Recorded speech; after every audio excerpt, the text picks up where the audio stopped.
The Pentagon says an Iranian-made drone killed an American contractor and wounded 5 U.S. service members after it struck a base in northeast Syria. President Joe Biden responding with airstrikes against groups affiliated with Iran's Revolutionary Guard in Syria. And you can see ambulances rushing to that scene in what looks like a burning building off to the side. The U.S. still has roughly 900 troops on the ground in Syria to help stamp out ISIS.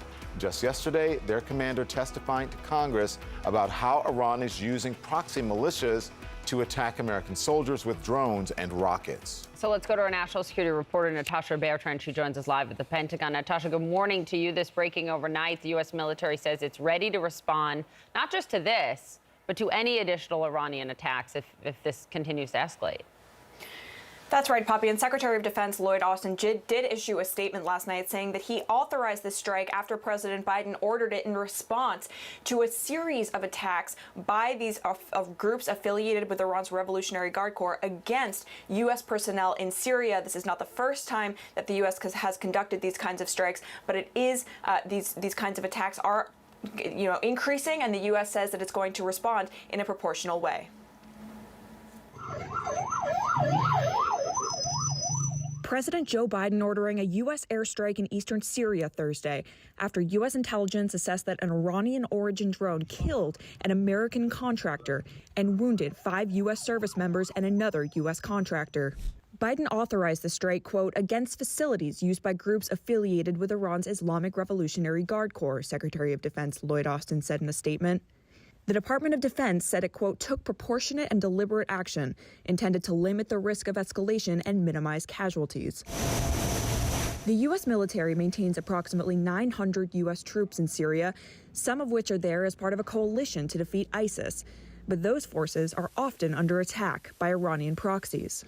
Iran's vast and deeply resourced proxy forces spread instability throughout the region and threaten our regional partners. The commander of U.S. Central Command said in a statement following the strike, quote, we are postured for scalable options in the face of any additional Iranian attacks. Testifying on Capitol Hill Thursday, Kurilla said that Iranian proxies have carried out attacks on U.S. forces in the Middle East 78 times since the beginning of 2021. So what Iran does to hide its hand is they use Iranian proxies. That's either UAVs or rockets to be able to attack our forces in either Iraq or Syria. Are these considered acts of war by Iran? They are being done by the Iranian proxies, is what I would tell you, Congressman. The Biden administration has carried out multiple airstrikes against militias affiliated with Iran following previous attacks on U.S. facilities in the region. Biden's first known military action was a strike in February 2021 after rocket attacks on U.S. troops in Iraq. Now, adding to this concern is yet another thing that Kurilla, the commander of U.S. Central Command, told Congress last week, which is that today, Iran possesses the largest and most diverse missile arsenal in the Middle East with thousands of ballistic and cruise missiles. And we should note that 2 of those wounded service members from the strike on Thursday were treated on site, but 3 additional service members and that U.S. contractor were actually medically evacuated to coalition medical facilities in Iraq. Poppy, Don. Really significant overnight. Natasha, thank you very much for that reporting from the Pentagon. Don. Thank you. We're very lucky to have our military analyst and retired Air Force Colonel Cedric Layton to walk us through that. Colonel, thank you so much. Listen, so the first strike happening in the Northeast, and then just south of that is where Biden authorized that strike back again. Can you tell us what happened? Yeah, Don, good morning. So basically, with the first strike that the Iranians conducted, the Iranian proxies conducted, I should say, what we're looking at here is in the northeastern part of Syria, the U.S. maintains a major presence with Kurdish forces. So this is a vestige of the work that we did against ISIS to destroy that entity. And of course, there's still elements that exist there. What happened was the strike occurred on the U.S. facility, and that ended up killing the contractor and wounding the 5 soldiers and the other contractor.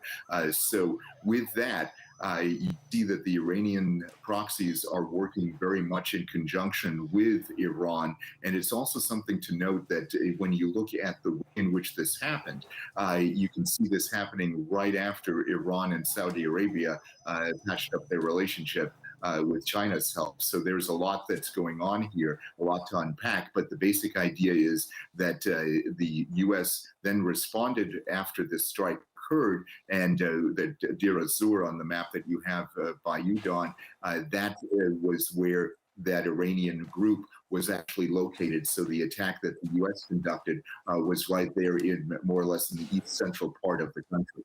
Are you expecting the U.S. military to respond further? I think this is it for the moment. But what would happen, if the Iranian proxies decided to move forward with some other attacks, then you can expect that Central Command, the U.S. Central Command, would be responding in kind. So they've basically said that they would use proportionate force anytime that something like this happened. And this is a response after about 80 attacks that have occurred since the beginning of 2021. As we've been reporting, there's still U.S. personnel there. The U.S. intel says that the strike was carried out by these Iranian proxies that you mentioned in the region. What more do we know about where they are and the threat that they pose to the U.S. military, to the U.S. personnel? Right. So most of these groups are located in the eastern and central parts of Syria. There are some that are located in the western part of the country. A lot of the fighting that was going on in the Aleppo region, for example, Iranian proxies were involved in that in the Syrian civil war. So these elements are really throughout the country of Syria, and they can turn and attack any forces, whether it's Syrian defense forces, democratic forces that are aligned with us, or the Kurds, or some other entity, including the U.S. forces that are there.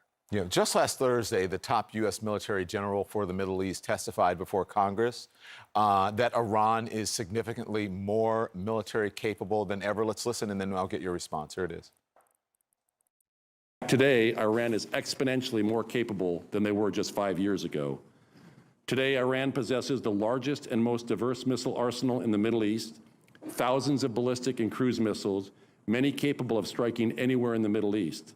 Iran also maintains the largest and most capable UAV force in the region. So Iranian proxies have carried out attacks on U.S. forces in the Middle East 78 times since the beginning of 2021. What are your concerns, Colonel? So what this shows is that there's a real proliferation of arms in the Middle East, and Iran is the main culprit in this case. And what they're doing in order to protect the identity of who's doing this, at least protected initially, is to give a lot of these weapons to proxy forces so that they can use what's called plausible deniability. In other words, they can wash their hands of whatever happened and say it wasn't us, even though it really was them. So this is very concerning because it really directly impacts American interests anywhere in the Middle East.